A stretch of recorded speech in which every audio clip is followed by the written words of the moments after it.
Muy buenas a todos. Em, el día de hoy quiero hacer este video que quizás sea el más importante que he hecho en estos años que lleva el canal, unos 10 años aproximadamente. Y bueno, em, en este video voy a hablar de la herejía moderna más peligrosa, que es el sedevacantismo y lefebrismo. Entonces voy a tocar los temas de historia de esta herejía, diferencia entre sedevacantismo y lefebrismo y cuáles fueron pues sus principales promotores, cómo identificar a un sedevacantista, ¿por qué decimos que están excomulgados? Vamos a responder a la pregunta, ¿se puede equivocar el Papa? ¿Se puede corregir al Papa? ¿Cuándo se puede corregir al Papa? Y las consecuencias de esta herejía y también las respuestas más comunes que hace esta secta a los cuestionamientos más comunes que hace esta secta. Para esto entonces tengo un invitado, porque este tema pues es de un gran calado y no puede hacerse una persona sola, es muy difícil. Entonces para esto he invitado a un amigo mío que conoce mucho del tema, que es el hermano Osmin Guerrero. Él es laico, trabaja en la parroquia San Judas Tadeo de San Antonio, Texas. Fundó el Ministerio de Evangelización y Apologética Defensores de la Fe. Es un apologista allá en Estados Unidos, muy activo en la iglesia. Y bueno, espero que junto a él, entre él y yo, vamos a explicar, pues este video es un poco largo, pero es necesario para que ustedes entiendan todo sobre esta herejía y puedan también responder cuando se encuentren una persona que ha caído en ella y para evitar pues que usted también caiga en ella. Entonces a continuación, entonces voy a recibir al hermano y daremos inicio al tema. Entonces, pues el objetivo de esta grabación es, de este programa de hoy, es hablarles sobre la herejía del lefebrismo y sedevacantismo, que pues según mi opinión y otras personas también, es la herejía más peligrosa, la herejía moderna más peligrosa que hay en la iglesia en este momento. Entonces conmigo en este día está el hermano Osmin Guerrero, que pertenece, como ya hemos dicho, a la parroquia San Judas Tadeo de San Antonio, Texas, que fundó el Ministerio de Evangelización Apologética Defensores de la Fe y que actualmente pues trabaja en su parroquia en apología y tiene también su canal de YouTube, que lo voy a dejar en la descripción para que lo sigan también a él, pues porque tiene muy buen contenido. Entonces, antes de hablar de esta herejía, vamos a hablar un poquito de historia. Marcel, de quién fue Marcel Lefebvre y cómo fue su camino hacia el error, hacia la herejía. Él nació en una ciudad francesa que se llama Tourcoing, cercana a la frontera belga, en 1905. Fue hijo de un matrimonio piadoso formado por un fabricante textil llamado René Lefebvre y su mujer Gabriela. Marcel es el tercero de 8 hijos. Estudió sus estudios en el Colegio del Sagrado Corazón. Luego después de terminar, sintió el llamado al sacerdocio y cursó la filosofía y la teología en la Universidad Pontificia Gregoriana de Roma. Fue ordenado sacerdote en 1929. El 8 de septiembre de 1932 fue ordenado sacerdote y fue enviado al África, a Gabón, donde se empeñó como misionero. En el año 39 regresa a Francia, cuando se declara la Segunda Guerra Mundial, y es enviado como soldado al África. Luego en el año 42, en el año 48, el Papa Pío XII lo nombra obispo de Dakar, en el año y que ejerció ese cargo entre el 48 y el 62. Luego fue llamado como uno de los padres conciliares por el Papa Juan XXIII para formar parte de la Comisión Central Preparatoria del Concilio Vaticano II. Luego allí funda la sociedad, después del concilio funda la Sociedad San Pío X, le da ese nombre por la encíclica Pacendi del Papa Pío X, porque él, según él, pues la iglesia después del concilio sufrió unos procesos de modernización y de construcción, y luego cuando ya él avanzando su edad, en el año 1900, en el año 86, se dio cuenta que necesitaba un sucesor para lo que estaba haciendo, entonces ordenó ilegalmente a tres obispos: Alfonso de la Garreta, hispano-argentino; Bernard Philly, suizo; Richard Williamson, inglés; y Bernard Tisser, francés. A raíz de estas excomuniones ilegales, el Papa Juan Pablo II afirmó públicamente que Lefebvre incurría en excomunión late sentencia al realizar un acto formalmente cismático en su carta apostólica Ecclesia Dei, escrita el 2 de julio de 1988. Y la posición oficial de la Iglesia Católica referente a la situación canónica de la Fraternidad San Pío X, recogida por las declaraciones del cardenal Darío Castrillón Hoyos, que en paz descanse, en la revista del Giorni, es que es un cisma formal. O sea, actualmente la Fraternidad Sacerdotal San Pío X, como dicen algunos de forma mentirosa, no tiene ningún rol dentro de la Iglesia. ¿No es así, hermano Osmin? O sea, ¿cuál es el Sí, estatus de la fraternidad sacerdotal actualmente? bueno, sí, hay fraternidad sacerdotal de San Pío X que sí está en comunión con la iglesia, pero hay otros que no.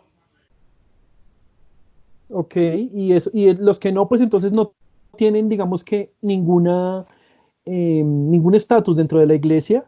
Y Exacto, no tienen ningún... hay otros grupos que son que pertenecen a como la Fraternidad Sacerdotal de San Pedro, ¿sí? Que fue Ujú. fundada por el Papa Benedicto XVI. Pero la sociedad San Pío X en este momento se encuentra en estado de excomunión.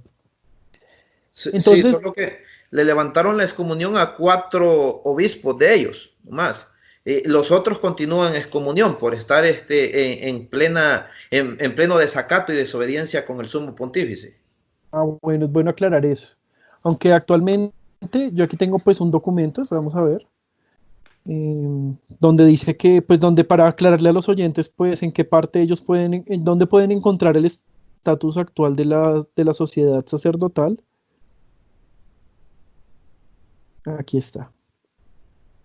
Entonces, actualmente, en el pueden revisar para los que les interese el motu propio Ecclesia Dei, Juan Pablo II, 2 de julio de 1988, nota explicativa del Pontificio Consejo para los Textos Legislativos del 24 de agosto de 1996, decreto del levantamiento de excomunión late sentencia a los 4 obispos, el que es el que usted se refiere, hermano Osmin, Ujú. decreto del levantamiento de excomunión de late sentencia del 21 de enero del 2009, nota de la Secretaría de Estado sobre los 4 obispos el 4 de febrero, carta de su santidad Benedicto XVI a los obispos de la Iglesia sobre la remisión de la excomunión a los 4 obispos consagrados por Lefebvre, el Misericordia et Misera del Papa Francisco el 2016, la carta de la Comisión Eclesiástica a los prelados de conferencias episcopales acerca de la licencia para la celebración de matrimonio de los fieles de la Fraternidad Sacerdotal San Pío X. Entonces, ahora vamos a ver cuál es la diferencia entre el lefebrismo y el sedevacantismo. El sedevacantismo es la corriente filosófica o teológica con la que Lefebvre justificó el cisma. Digamos que él cuando inició, él decía como que entró en una contradicción teológica muy fuerte, porque él afirmaba que el Papa estaba incurriendo en herejía. Pero como eso no es posible, como veremos más adelante, entonces, ¿cuál es la solución? ¿Cuál fue la solución teológica? Decir, claro, la sede está vacante. ¿Sí me hago entender? Entonces, la diferencia entre el sedevacantismo y el lefebrismo es que el sedevacantismo es toda una corriente que incluso que tienen muchas personas y el lefebrismo es un grupo dentro de esa corriente que tienen muchas personas. Entonces, ¿cómo identificar un sedevacantista, hermano Osmin? ¿Qué opina usted de eso? De cómo Bueno, podemos identificar esta herejía, quiénes la tienen o cómo. ¿Cuáles ok, son sus características?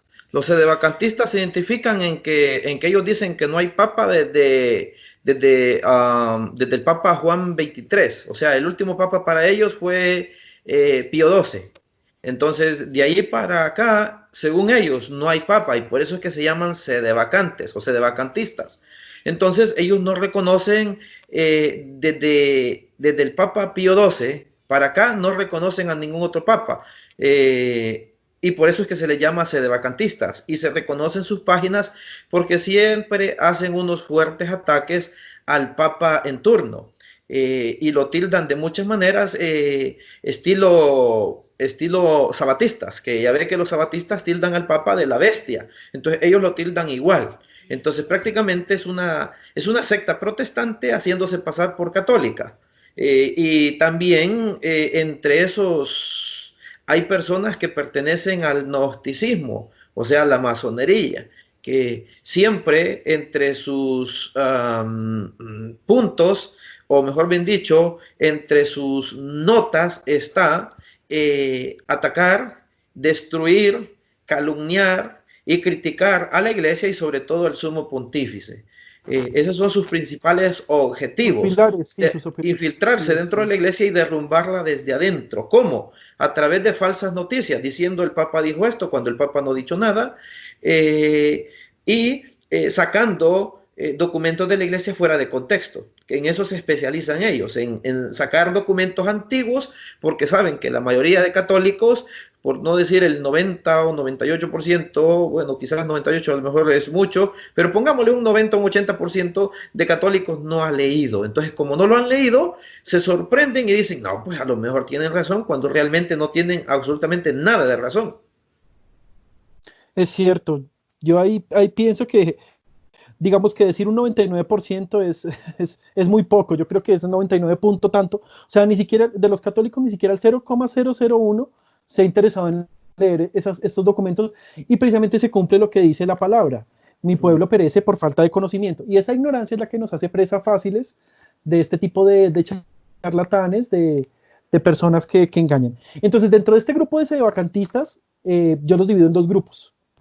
Los sedevacantistas declarados, que son los que tienen, por ejemplo, la página Vaticano Católico, que ellos sí se declaran que no son católicos y que son sedevacantistas. Y en otro están los sedevacantistas tácitos.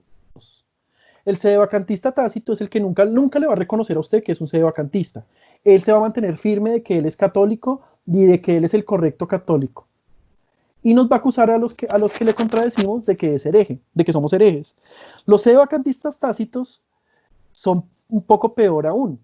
Ellos son, como dice el hermano Osmin, los que se dedican a calumniar, a agredir al Papa, a tergiversar lo que él ha dicho, y se creen con la soberbia y con la autoridad de corregirlo. Entonces, ¿cómo puede usted identificar a una persona que tiene el sedevacantismo? Una persona que está en esta corriente sedevacantista tácita. Pues muy sencillo, si usted ve que es una persona que pretende señalar los errores del Papa, porque según la promesa hecha en Mateo 16-18, el Señor Jesucristo instaura la iglesia en la piedra que es Pedro y dijo una sentencia que fue que los poderes del infierno no podrán contra ella. Decretar que un papa es hereje, valga la redundancia, es herejía en sí mismo, porque es decir que Jesucristo mintió y no dio cumplimiento a esa promesa del Evangelio. Entonces, estas personas suelen decir que, por ejemplo, el Papa se equivoca o es hereje. Y como dijimos, este anuncio de que es hereje es herejía. Por ejemplo, voy a citar un ejemplo. Por ejemplo, el director de Infocatólica, Miguel Arraiz, escribe un artículo acusando al Papa de herejía cuando él dijo que no debíamos hacer proselitismo. El Papa sí dijo que no debíamos hacer proselitismo, pero es que hacer proselitismo y evangelizar son dos cosas diferentes. Evangelizar es dar testimonio de la fe y predicar. Proselitismo es hacer propaganda, estilo propaganda política, son dos cosas distintas. Entonces, Arraiz no solamente se equivoca teológicamente, sino que también incurre en una herejía al acusar al Papa. No sé si tengas otro ejemplo o más que complementar de esta explicación de los sedevacantistas tácitos. Sí, por ejemplo, hay otros pues que presumen de mucha catolicidad y crean páginas específicamente con esos títulos o con esos nombres, ¿verdad? Le ponen catolicidad o católicos contra las herejías, pero en sus páginas raras veces atacan las herejías y más que todo se dedican a atacar al Papa, ¿verdad? Antiguamente atacaban a San Juan Pablo II, después atacaban al Papa Benedicto XVI y actualmente están atacando al Papa Francisco. Y no lo llaman con el término papa porque no lo reconocen como papa, sino que lo llaman Bergoglio. Entonces, un católico que llame al Papa Bergoglio, en primer lugar está faltando el respeto porque todos nosotros como católicos lo reconocemos como papa y lo debemos de llamar como tal o como su santidad o como su eminencia. ¿verdad? Pero ellos no hacen eso, siempre lo llaman con términos despectivos, llamándolo Bergoglio, y ni siquiera le dicen don o señor, o no, sino que dicen Bergoglio, como en términos ofensivos, no lo dicen, porque hay quienes que exclaman diciendo, o se excusan, pues, diciendo, no, es que así se llama. Se llamaba así, porque desde que él es papa, adopta un nuevo nombre, así como Pedro. Pedro no se llamaba Pedro, se llamaba Simón. Pero a partir de que Cristo le cambia el nombre, ya no le llaman Simón, ya le llaman Pedro. Y los que no lo conocen le llaman Simón, o Pedro, a quien llamaban Simón o Simón Pedro, ¿verdad? Pero prácticamente ya es reconocido como Pedro. Entonces, así igual el Papa debe ser reconocido como Papa Francisco. Entonces, no como Bergoglio o como hay muchos que dicen Francisco, no, Papa Francisco. Así es, y eso es una de las marcas. Entonces, digamos que, ¿cómo podemos saber? Entonces, vemos que hay oposición al Papa, que se le acusa de herejía, que se le trata despectivamente, que se le trata irrespetuosamente. Por ejemplo, hay una página que no voy a decir el nombre porque no le quiero dar publicidad. Es una página pequeña y malísima, pésima. Y le dicen al Papa que pues mucha gente también en mi página de Facebook me ha escrito que esta página, que no sé qué, y yo les he explicado que estos no son católicos. Llaman al Papa Potato Francis, de una forma despectiva, grosera. Entonces, es cuando usted vea que no hay respeto, y eso es un signo de perdición. San Juan Bosco dice que hay 3 signos para identificar que la persona tiene el espíritu del mal, que es odio a la Santísima Virgen, odio a la Sagrada Eucaristía y odio al Santo Padre, o rechazo al Santo Padre.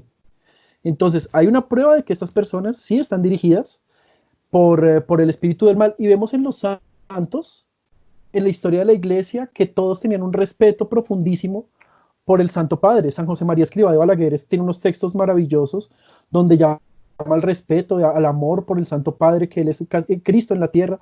Santa Catalina lo llama el dulce Cristo en la tierra. Otra de las objeciones que hacen estas personas seguido es la objeción de, pero Santa Catalina de Siena corrigió al Papa cuando se fue a Aviñón. Es diferente, porque la infalibilidad papal aplica en 3 temas, que son costumbres, tradición y fe. Entonces, cuando el Papa no dice, no está hablando de estos temas, él se puede equivocar.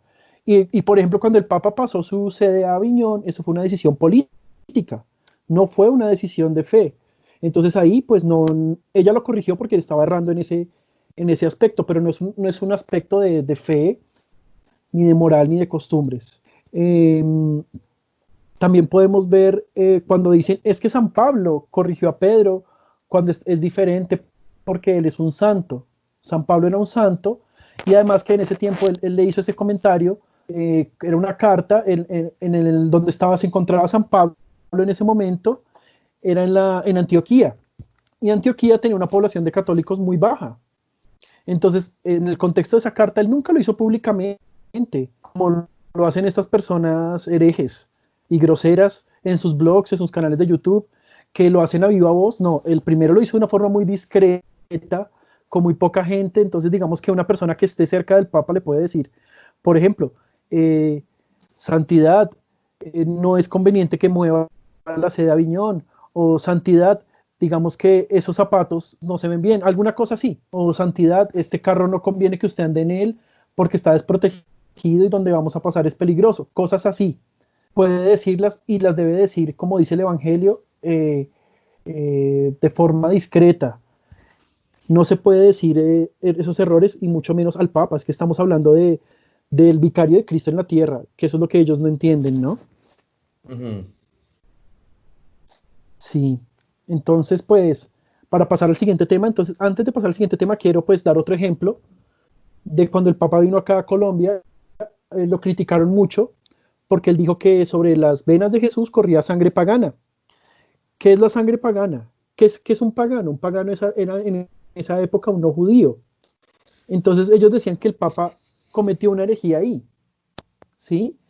Pero la realidad es que no, porque en esa homilía el Papa estaba hablando de los antepasados de Jesús. Esa palabra pagano, pues lo que repito, significa a los que no eran de Israel. Y por ejemplo, en el libro de Gálatas, capítulos del 1, versículo 16 y capítulo 2, versículo 7, el apóstol Pablo se llama a sí mismo apóstol de los gentiles o paganos, porque para ellos pagano no era pecador o malo. Es importante aclarar eso. Para un judío el pagano no era una persona mala, sino él era el que no era judío. Y aclarando esto, debemos señalar que en la genealogía de Jesús hay dos mujeres que eran paganas, es decir, que no pertenecían al pueblo de Israel, pero que posteriormente contraen matrimonio con alguna persona de ahí. Una de ellas era Rahab, que era de la ciudad de Jericó y la que fue la que escondió a Josué y a los suyos y esa, en la invasión a Jericó. Eso lo podemos ver en Josué capítulo 2. Y la segunda es Ruth, quien tiene un libro propio en la Biblia, un libro entero. Y según dicho libro, ella era moabita, o sea, eso quiere decir pagana. Así pues, las palabras del Padre, del Santo Padre, no son incorrectas, sino que deben ser acogidas en el contexto en el que está hablando para hacer una exégesis correcta. Entonces, ellos simplemente escuchan algo que no les parece y de una vez ya lo están atacando y lo están agrediendo. Por ejemplo, aquí en Colombia fue fuerte esa vez, que José Galat, Rafael Arango, esta gente del canal Teleamiga, fue fuerte contra él. Bueno, vamos a pasar entonces a un tema que también es bueno aclarar, que es por qué están excomulgados. Entonces, hermano, ¿ni quiere aclarar algo antes de? Sí, bueno, están excomulgados precisamente por eso, ¿verdad? Porque el Código de Derecho establece de que ningún obispo o arzobispo, o el que sea, puede nombrar obispo sin el consentimiento del Vaticano. Entonces, el Vaticano no había autorizado eso, entonces él, más sin embargo, lo hizo, se mostró rebelde. A pesar de eso, él fue invitado al Concilio Vaticano II.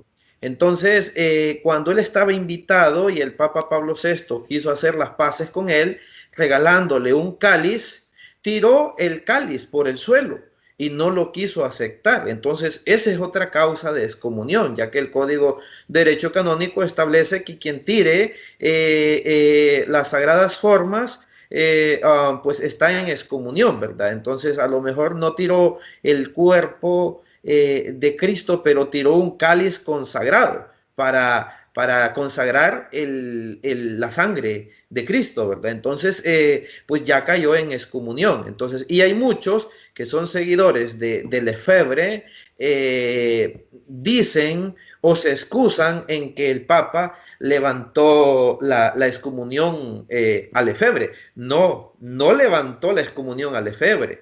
Y hay otros que dicen, no, los lefebristas están levantados de su excomunión. Tampoco, solamente son 4 obispos, que por cierto aquí tengo los nombres, los voy a mencionar, déjenme, lo busco. Aquí están, ¿verdad?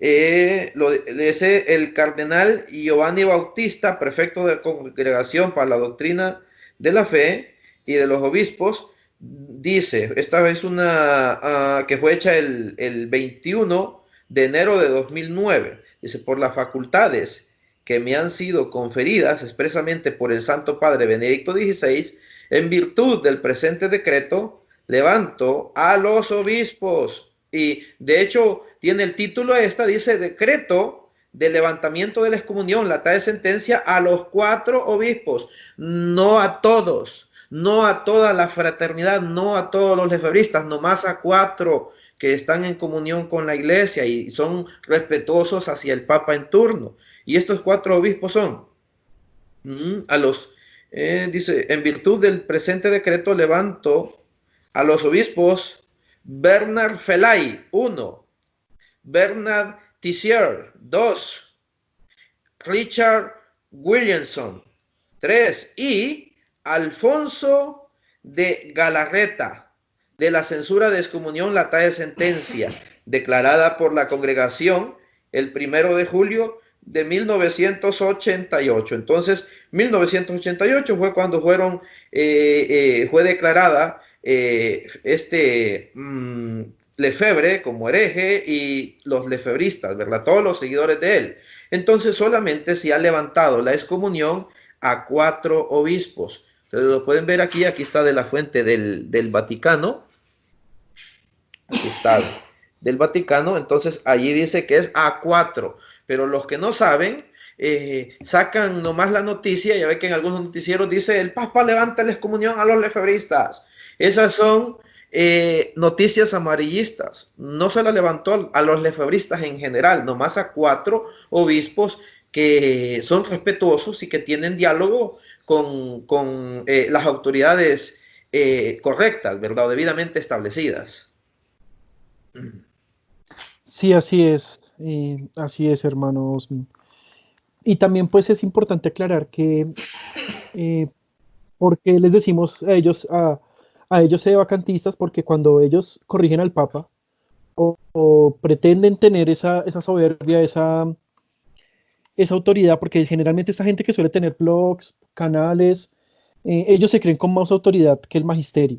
Y sabemos que el magisterio nos viene únicamente de Cristo. Entonces, cuando ellos hacen una aseveración como que el Papa es un hereje, eh, afirmar esto, como ya dijimos, constituye herejía. Y se le llama sede vacantistas porque al ser el Papa hereje implicaría que la sede está vacante, porque repito, el Papa no puede ser hereje. Entonces, si yo digo el Papa fulanito es un hereje, quiere decir que él no es el Papa. Entonces, el solo hecho de afirmar que el Papa es hereje constituye sede vacantismo. Y es importante aclarar eso, porque lo que les digo, muchos no se van a declarar como tales. Entonces, para que ustedes vayan entendiendo cómo identificar una persona que está en el vacantismo. Entonces, ahora la pregunta es, pero el Papa entonces solamente es infalible cuando habla late sentencia, pero resulta que existen dos magisterios, el ordinario y el extraordinario. El magisterio, cuando el Papa habla late sentencia, la verdad es que ya casi ningún Papa lo hace. Entonces, si la infalibilidad papal se redujera únicamente a cuando él habla late sentencia, nunca habría infalibilidad papal. Y podríamos dudar, y eso nos crearía una inseguridad jurídica al interior de la Iglesia. ¿Por qué? Entonces, digamos que el Papa Francisco o cualquier Papa, el Papa Juan Pablo II, canonizó a alguien, canonizó, por ejemplo, al Padre Pío. Entonces podríamos decir que el Papa se equivocó y que el Padre Pío no es santo, porque el Papa no habló no habló ex cátedra, el Papa Juan Pablo II no habló ex cátedra cuando canonizó al Papa, cuando canonizó al Santo Padre Pío, ¿sí me hago entender? O cuando canonizó a Santa Teresita, entonces Santa Teresita tampoco es santa, podemos dudar de la santidad de Santa Teresita o de la santidad de San Agustín, podemos dudar, porque el Papa que lo canonizó tal vez se equivocó. Entonces es gravísimo afirmar que él se puede equivocar en eso. Él no se puede equivocar y ahí está ejerciendo un magisterio ordinario. Entonces, cuando él habla desde la cátedra de Pedro, el Papa se puede equivocar cuando habla, por ejemplo, en la cafetería con un amigo, en una entrevista, pero cuando ejerce sus facultades papales, ahí no se puede equivocar. Un ejemplo es cuando saca una encíclica, cuando canoniza a alguien, cuando da un decreto. ¿Mm? Y en esos casos está ejerciendo el magisterio ordinario. En el magisterio ordinario también hay infalibilidad. El magisterio ordinario es el que habitualmente ejerce el Papa y ejercen los obispos que se hallan en comunión con él.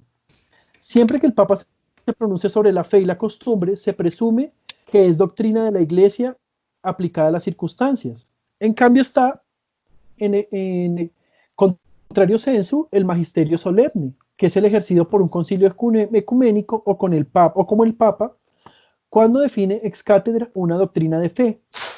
Definir una doctrina supone formular solemnemente un juicio que vincula a toda la Iglesia y que debe ser aceptado por los fieles como parte de la revelación. Ejemplos conocidos, por ejemplo, cuando se decretó la Inmaculada Concepción de María por Pío IX, o cuando se decretó la infalibilidad papal en el Concilio Vaticano I, o la Asunción de María por Pío XII en el año 50. Entonces, la distinción entre magisterio ordinario y extraordinario no es lo mismo que infalible y no infalible, dado que en determinados casos la enseñanza unánime del Colegio Episcopal y el Papa ejerciendo sus facultades como Papa puede gozar también de infalibilidad, goza también de infalibilidad cuando está hablando de los tres temas que ya dijimos, que son fe, costumbres y moral. Entonces, nada que hacer. Digamos que ellos siempre dicen que es que el Papa solo es infalible cuando habla es cátedra.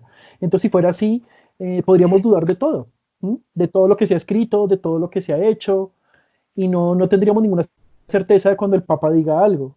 No tendríamos una guía y seríamos igual que los protestantes. Porque los protestantes, ¿qué pasa? Cuando en una iglesia protestante el pastor, alguien no está de acuerdo con el pastor, abre otra iglesia. Asimismo, nosotros los católicos sería igual.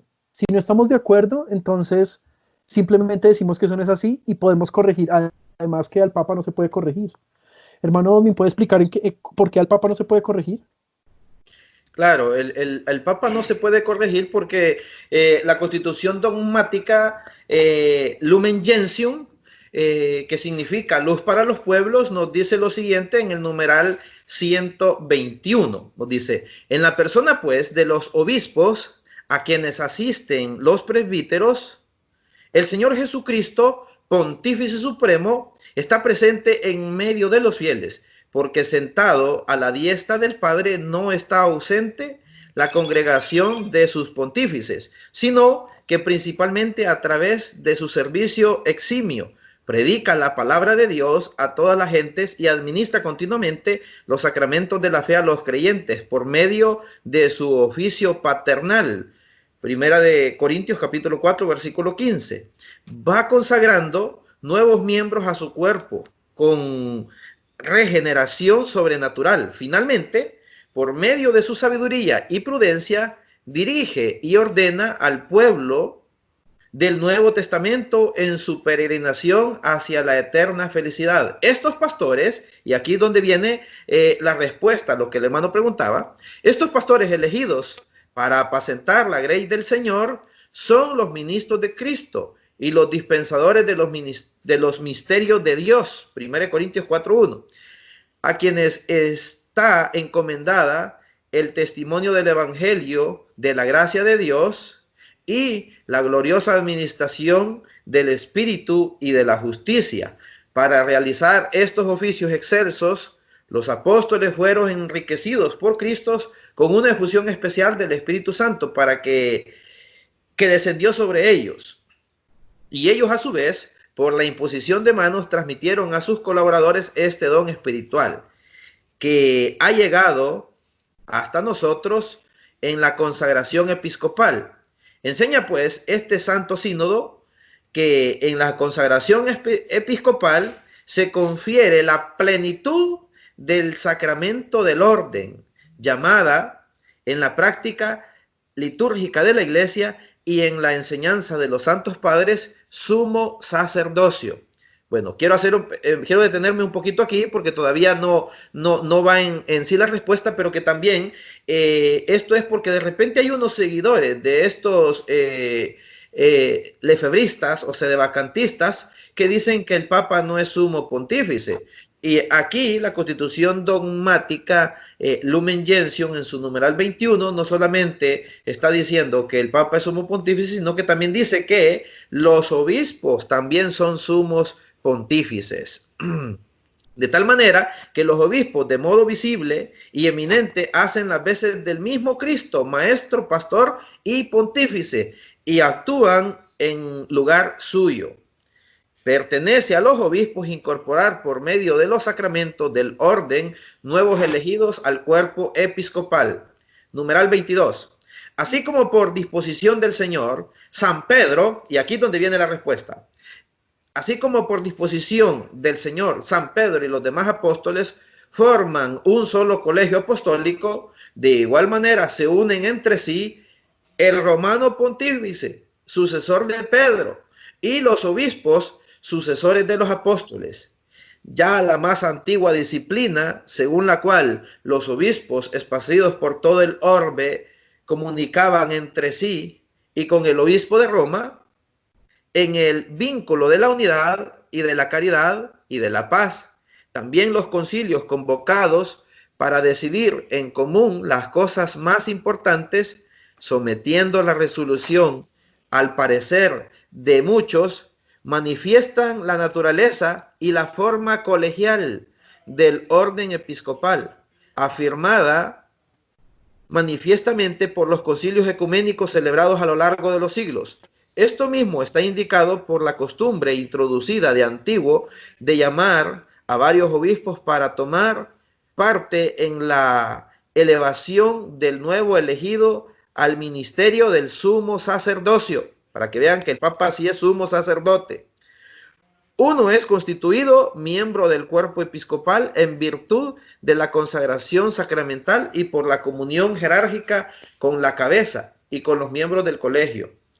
El colegio o cuerpo de los obispos, y aquí deben poner atención muchos que se creen más que un sacerdote o más que un obispo, ¿verdad? Porque les va a dar prácticamente aquí la Constitución Dogmática Lumen Gentium en la cara. Nos dice, el colegio o cuerpo de los obispos, por su parte, no tiene autoridad. Lo vuelvo a repetir. El colegio o cuerpo de los obispos, por su parte, no tiene autoridad, a no ser que se considere en comunión con el romano pontífice. Es decir, todos los obispos reunidos, si no están en comunión con el Papa, con el sumo sacerdote, es decir, con el sumo pontífice, con el sucesor de Pedro, no tienen autoridad. Aunque estén todos los obispos reunidos, si no están en comunión con el sumo pontífice, no poseen ninguna autoridad, ninguna. Y si los obispos, que son más que los sacerdotes, no poseen ninguna autoridad al no estar en comunión con el Papa, mucho menos tú, hermano, que te crees más que un sacerdote o más que un obispo, si eres un simple laico. Eres un simple laico, que nomás porque fuiste a sacar un cursito de teología, ya te crees más teólogo que el Papa. Estás equivocado, hermano, estás equivocado.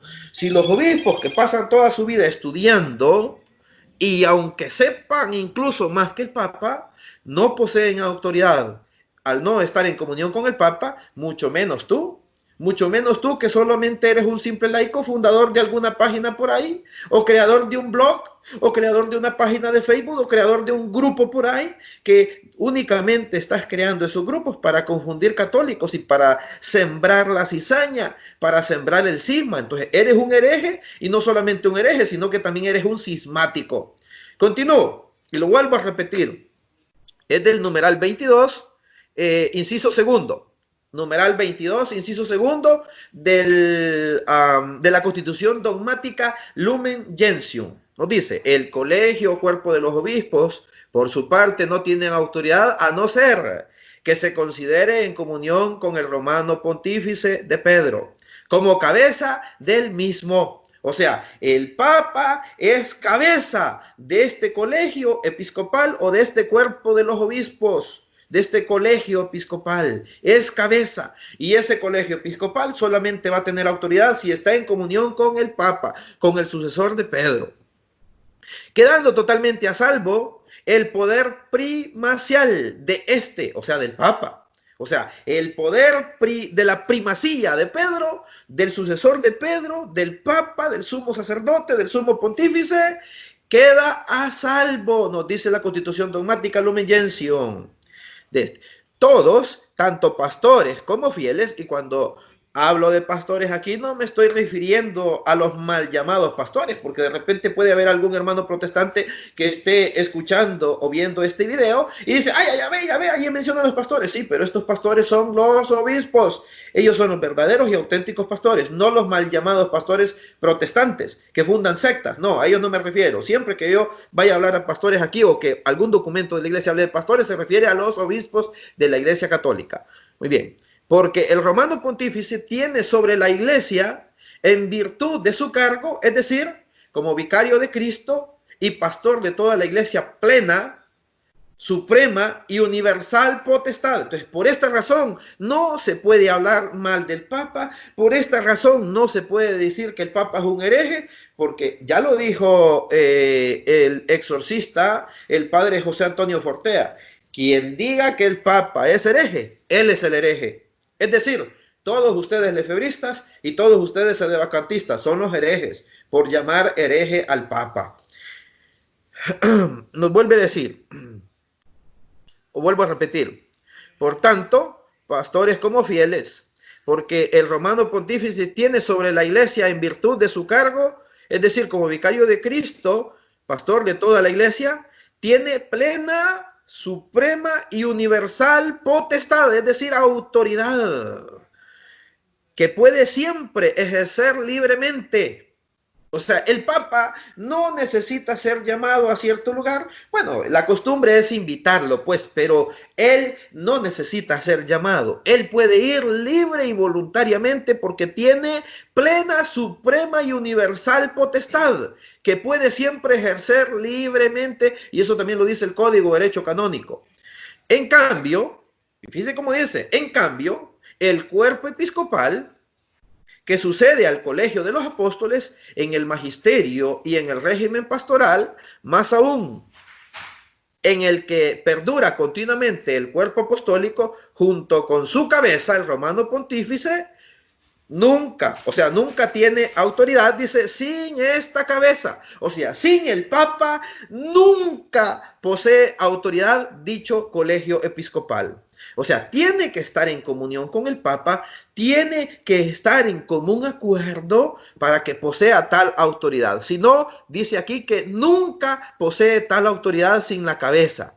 Es también sujeto de la suprema y plena potestad sobre la Iglesia universal. Hay quien decía por ahí que el Papa nomás solo mandaba en la iglesia latina. No, el Papa manda en toda la iglesia, en todo el orbe, no importa si es de la latina o es de las iglesias orientales ortodoxas, también manda. El problema es de que algunos ortodoxos están en desacato, están en desobediencia con el romano pontífice, pero el Papa tiene autoridad sobre ellos. Que ellos no la quieran aceptar es otra cosa. Pero más sin embargo, hay las iglesias de Oriente, como así muy bien se le llama, los otros 22 o 23 ritos, pues ellos sí obedecen al Papa y el Papa tiene potestad sobre ellos. Bueno, en cambio el cuerpo episcopal que sucede al colegio de los apóstoles, en el magisterio dice, dice, nunca sin esta cabeza, es también sujeto de suprema y plena potestad sobre la Iglesia universal. Si bien no puede ejercer dicha potestad sin el consentimiento del romano pontífice, o sea, este colegio episcopal puede ejercer su plena autoridad o su potestad con el consentimiento del romano pontífice. El Señor estableció solamente a Simón como roca y portador de las llaves de la iglesia, San Mateo 16, 18, 19. Y le constituyó pastor de toda su grey, San Juan capítulo 21, versículos del 15 al 17. Pero el oficio de atar y de desatar, dado a Pedro, en San Mateo 16, 19, consta que fue dado también al colegio de los apóstoles unidos a su cabeza. Es decir, que los obispos también tienen esa potestad de atar y desatar, unidos a la cabeza visible de la iglesia, que es el Papa. Este colegio, en cuanto compuesto de muchos, expresa la variedad universal del pueblo de Dios, y en cuanto agrupado bajo la sola cabeza, la unidad de la grey de Cristo. Dentro de este colegio, los obispos, respetando fielmente el primado y preeminencia de su cabeza, gozan de potestad propia para bien de sus propios fieles, incluso para bien de toda la iglesia, porque el Espíritu Santo consolida sin cesar su estructura orgánica y su concordia. La potestad suprema sobre la iglesia universal que posee este colegio se ejercita de modo solemne en el concilio ecuménico. Mas, sin embargo, no hay concilio ecuménico si no es aprobado o al menos aceptado como tal por el sucesor de Pedro, es decir, por el Papa. Y es prerrogativa del romano pontífice convocar estos concilios ecuménicos, presidirlos y confirmarlos. O sea, el Papa es el que los convoca, el que llama a un concilio, el que lo preside, es decir, el que está como cabeza, como guía, y el que lo confirma, o sea, el que le da la autoridad, el que le da la validez. Sin el Papa, ningún concilio es válido. Entonces, por lo tanto, yo no sé qué hacen estos sedevacantistas citando documentos de los concilios y resulta que rechazan al Papa. Entonces, sus mismas citas carecen de valor puesto que están rechazando al Papa. Sí, exacto. Entonces, Se dicen tradicionalistas, pero ellos mismos están en contra de la tradición. exacto.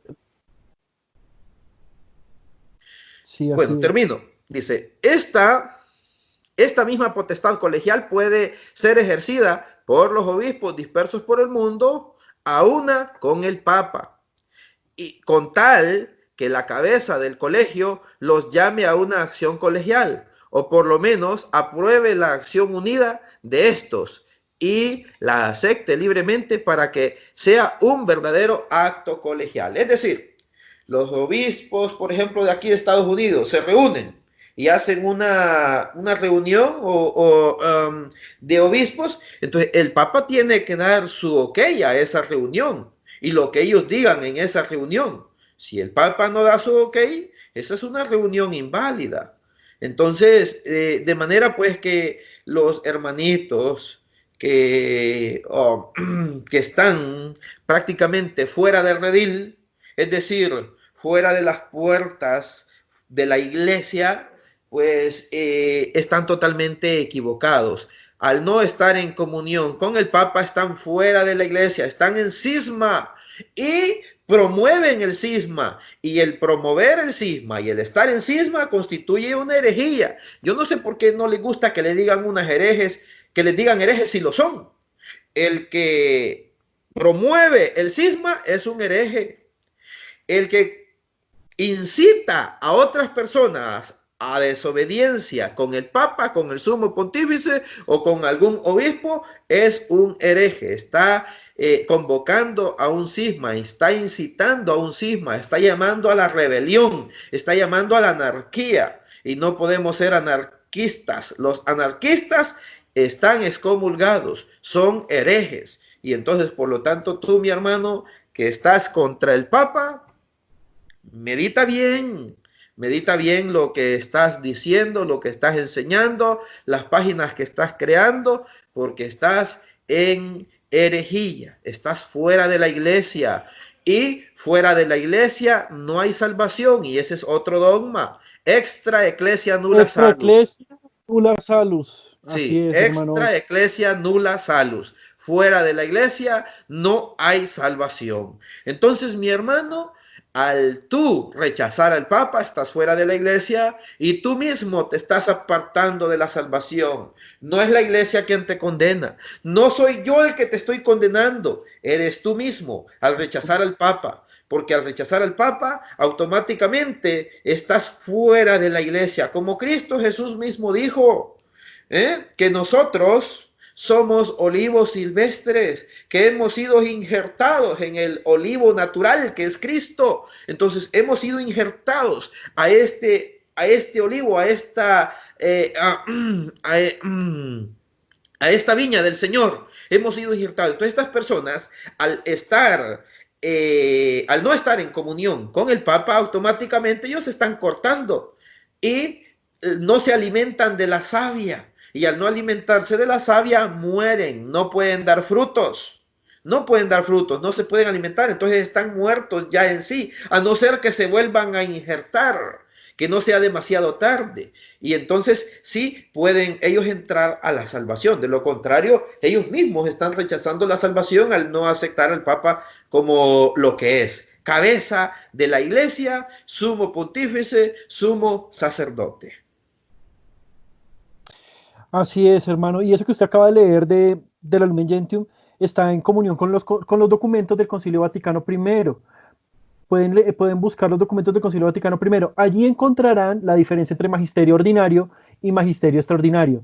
Sin embargo, ese magisterio ordinario y extraordinario siempre, también pueden tenerlo los obispos siempre y cuando estén, como dice el hermano Osmin, unidos al Papa. Porque como dice 5.15, el Evangelio de San Juan, no, si no están unidos a mí, nada se puede hacer. Si no están unidos a mí, nada pueden hacer. Entonces, ¿quién es el Papa? ¿Quién es Cristo en la tierra? El Papa.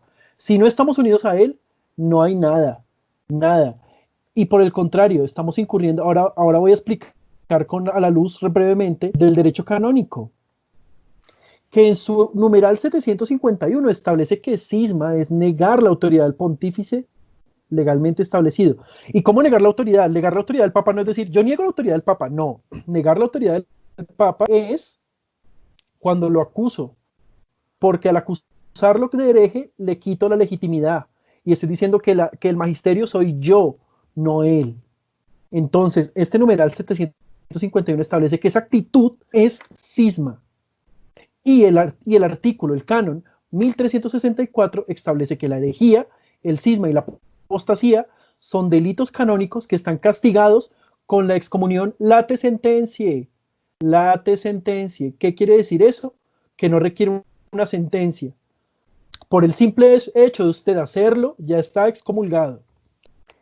Entonces, como si eso no fuera suficiente, no solamente están excomulgados por incurrir, como ya explicamos, en herejía y cisma, sino que además hay una tercera causal de excomunión que está en el canon 1370, que es la agresión al Santo Padre.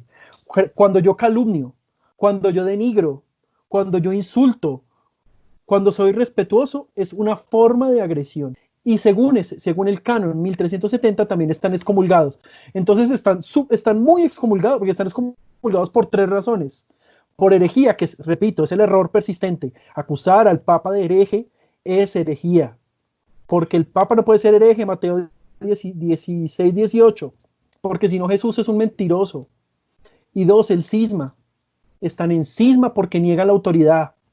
Niegan su autoridad al acusarlo, al decirle que es un hereje. Y la tercera, por irrespeto, por agresión, porque además no solamente lo acusan, sino que lo acusan con mentiras, con falsedades, como ya explicamos en la primera parte de este audio, de este programa, que explicamos dos ejemplos, ¿no?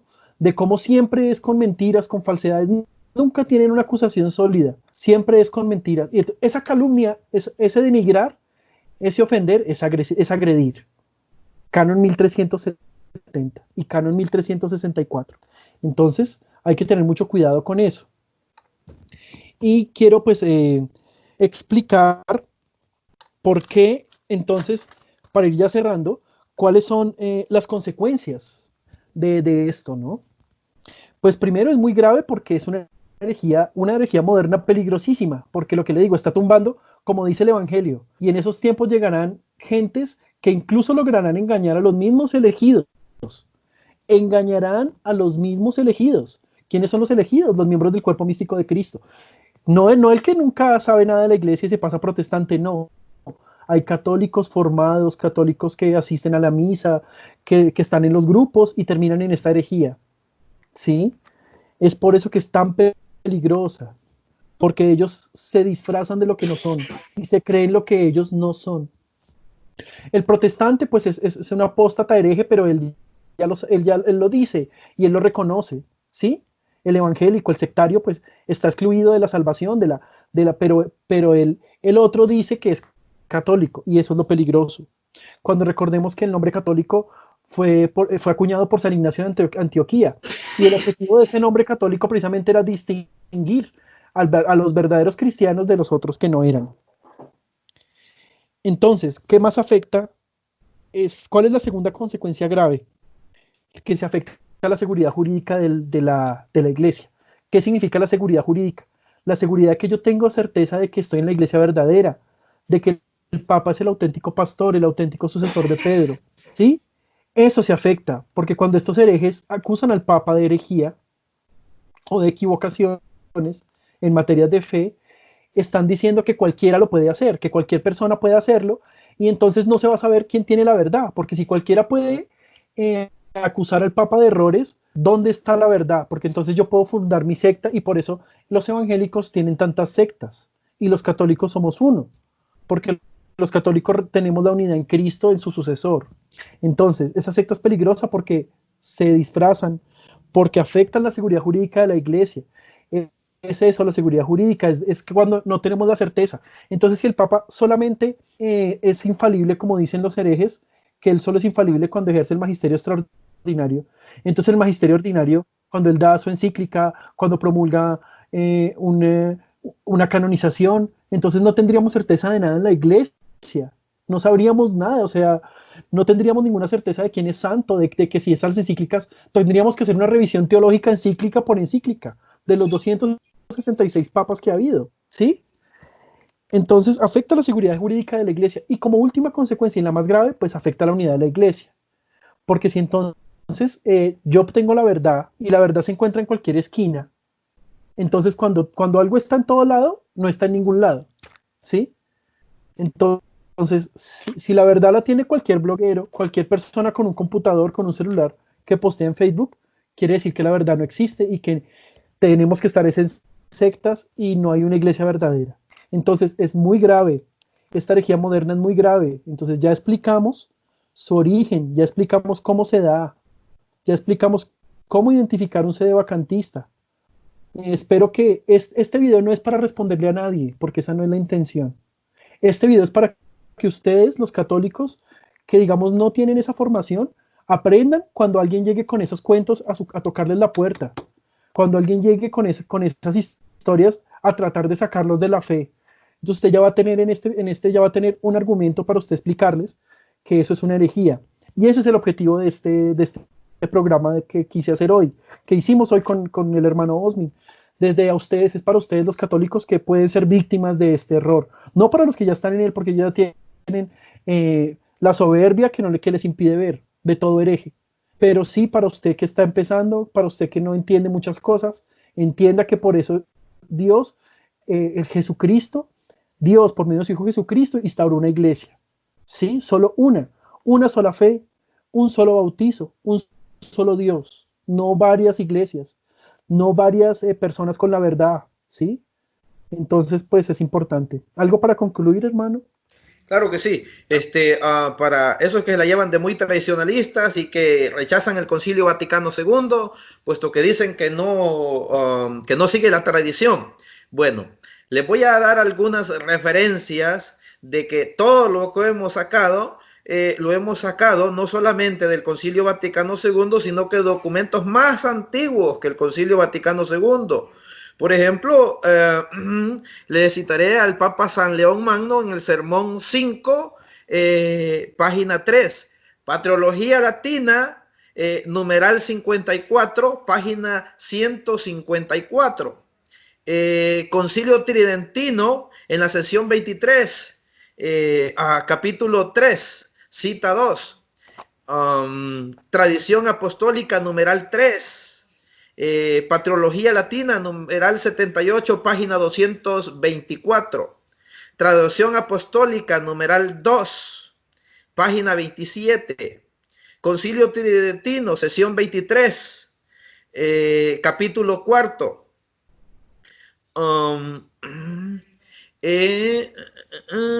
Acta Apostólica Sedis, numeral 52. Homilía del Papa Pablo VI, del 20 de octubre de 1963. Acta Apostólica Sedis, numeral 55. San Cipriano, epístola 63, numeral 14. Patrología Latina, numeral 4, página 386. San Ambrosio, en Salmo 38, capítulo o numerales del 25 al 26, Patrología Latina, numeral 14, páginas de la 1051 a la 1052. Eusebio, en Historia Eclesiástica, capítulo 5, numeral 24, página 10. Don Dionisio y Eusebio en Ibid, capítulo 7, numeral 5, página 2.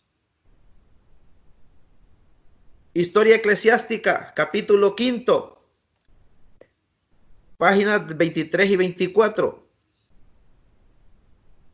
Concilio Niceno-Constantinoplano, Canon V. Tertuliano de Ieium, numeral 3, Patología Latina, numeral 2, páginas 972. San Cipriano, epístola 56, numeral 3. Concilio Vaticano I, Mansi, numeral 52, página 1109. Concilio Quiero aclarar Vaticano algo ahí. I. ¿Cómo? En el concilio quiero aclarar algo. En el Ajá, Concilio Vaticano I fue en donde se dio el dogma, que no quiere decir que no fuera así antes, pero eso es otra discusión, el dogma de la infalibilidad papal. Y ahí mismo en esos documentos se explica los efectos ordinarios y extraordinarios que ella tiene. Entonces, entender que que esto viene de antes. Puede exacto, continuar. así es. Bueno, y San Cipriano en la epístola 56, numeral 3. Entonces, pues son varios documentos, hay muchos más, he omitido algunos, pues pero para no hacerlo tan largo, entonces es que quise mencionar estos, ¿verdad? Entonces, de manera pues que lo que aquí hemos dicho no es lo que yo creo, no es lo que yo pienso, no es lo que el hermano cree, no es lo que el hermano piensa, no, es doctrina oficial de la iglesia, o sea, magisterio, no porque yo lo diga, sino que porque estamos citando las fuentes y los hemos dado. ¿No lo cree? Pausa el video, vaya anotando cada una de las referencias que el hermano Andrés Bello ha dicho. De igual manera, pues yo también invito a los hermanos que me siguen, que vean sus videos en el YouTube para que lo sigan. Pues es un fiel defensor del Papa y hermanos fieles al Papa vale la pena seguir. ¿Por qué? Porque si yo soy fiel al Papa, soy fiel a Cristo. Si yo no soy fiel al Papa, por mucho que yo diga que soy fiel a Cristo, no soy fiel a Cristo, puesto que Cristo Jesús mismo dijo en San Lucas 10:16, el que a ustedes los escucha, refiriéndose a los obispos, porque aquí le estaba hablando a los apóstoles, refiriéndose al Papa, porque estaba hablando sobre Pedro y sobre los demás apóstoles, quien a ustedes los escucha, a mí me escucha. Quien a ustedes los rechaza, a mí me rechaza, y el que me rechaza a mí rechaza al Padre, de manera que se quedan sin el plato y sin la cena, es decir, sin el Padre y sin el Hijo. Se quedan sin el Padre y sin el Hijo, sin Dios Padre y sin Dios Hijo y sin la Iglesia, a quien Cristo estableció como sacramento de salvación, según lo dice Hechos 2:47. Y el Señor agregaba a la iglesia a todos los que habían de ser salvos, que de aquí nace el dogma, extra ecclesia nulla salus. Fuera de la iglesia no hay salvación. Así es que mi hermano, si estás fuera de la comunión con el romano pontífice, regresa a ella. ¿Qué es que hay algo que el Papa dijo y que a mí no me gusta? Quédate callado. Quédate callado. Nomás medita, pídele sabiduría a Dios. Si hay algo que tú no entiendes, pregúntale a tu obispo, pregúntale a tu sacerdote. Y si tu sacerdote no te da una buena respuesta, ve y pregúntale al obispo. Él te va a dar una mayor explicación, porque a lo mejor el Papa dijo algún término que a ti te pareció incorrecto, pero que resulta que no es incorrecto, como ya decía muy bien el hermano Francisco. Cuando llegó a Colombia y dijo que por las venas de Jesucristo corría sangre pagana, muchos se escandalizaron, sobre todo los ignorantes. Los ignorantes que se la creen de muy instruidos son los que más se escandalizaron. Que hay por las redes sociales hay muchos que hasta ponen su título de teólogo, licenciado, cuando de licenciado no traen nada, puesto que lo primero que rechazan es lo que ellos no deberían de rechazar. Entonces ellos automáticamente se ponen fuera de la iglesia, rechazan dogmas de la iglesia, rechazan doctrinas, rechazan verdades de fe, y el rechazar una verdad de fe constituye una herejía. Por lo tanto, son herejes, le duela a quien le duela. Son herejes y son cismáticos. Bendiciones. Así es. Y ya pues para ya terminar, para reforzar lo que acaba de decir el hermano, quiero leer un paralelo entre Lefebvre y Lutero, para que se convenzan de que esta persona no era, de que esta persona es una persona que incurrió en herejía. Y hablaba igual que como habló Martín Lutero hace 500 años. Dice Lutero, no quiero ni puedo retractarme, porque no es seguro hacer algo contra la conciencia. Aquí estoy y no puedo proceder de otra forma. Dice Lefebvre, por consiguiente, tenemos la conciencia tranquila, pase lo que pase. Si podemos estar con apariencia de desobediencia, estamos en la realidad de la obediencia. Es una paralela entre ellos. Y otra, dice Lutero, Debo al Papa tanta obediencia como la que le debo al anticristo. Dice Lefebvre, la sede de Pedro y los puestos de Roma están ocupados por anticristos. Dice Lutero, yo no puedo someter mi fe al Papa ni a los concilios, porque han caído muchas veces en el error. Lefebvre, no podemos cambiar la verdad, porque eso es caer en el error y seguir el error por aquel que ha sido encargado de transmitir la verdad.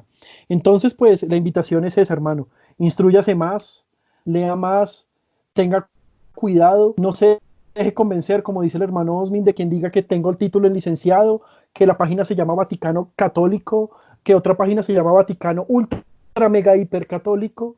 El único católico verdadero es el que es fiel al Papa, a la Virgen y a la Eucaristía.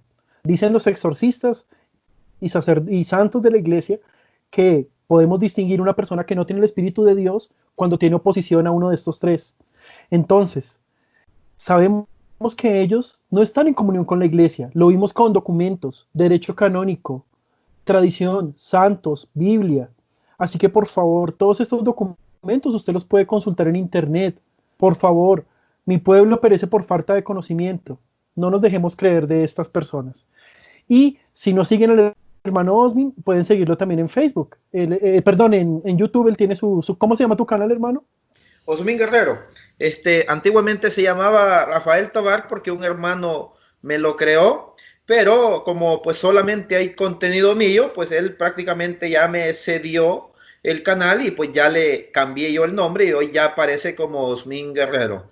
Entonces antiguamente aparecía como Rafael Tobar, pero hoy ya aparece con mi propio nombre. Entonces me pueden seguir allí a través del YouTube o también me pueden seguir por el Facebook, ¿verdad? Como Osmin Guerrero. Sobre todo, allí en el Facebook, ustedes entran a mi página, a mi perfil, o a mi muro, como se llama, y se van a fotos, y ahí en fotos se van a las fotos donde dice los antipapas. Entonces, o contra los antipapas, parece que se llama un álbum que he creado, se van a ese álbum y allí en ese álbum ustedes visualizan todas las fotos y entre los comentarios, allí he puesto yo una lista de todos los sitios antipapas, de todos los sitios que son sedevacantistas o lefebristas, que disimulan ser católicos, pero que en realidad no son católicos, son antipapas, para que usted no entre a esos sitios, hermano, no se confunda, porque de repente veo incluso hasta sacerdotes que comparten cosas de esos sitios que son totalmente anticatólicos, y entonces Así no es, debemos caer en ese error. así es bueno tener esa información. Pero ya usted sabiendo cómo identificar un CD vacantista, puede identificar incluso los que no están ahí. Y puede identificarlos incluso, no, así no tenga un blog o un Facebook, puede identificarlo incluso en su parroquia o en su grupo o en donde sea, porque están en todas partes. Es algo muy extendido ya, está peor que el coronavirus. Entonces, pues ya con eso terminamos. Entonces, hermano Osmin, Bueno, bendiciones, hermano. Y bendiciones a todos los que nos escucharon. hasta luego y hasta la próxima. Amén. Primero Dios. Amén. Bendiciones.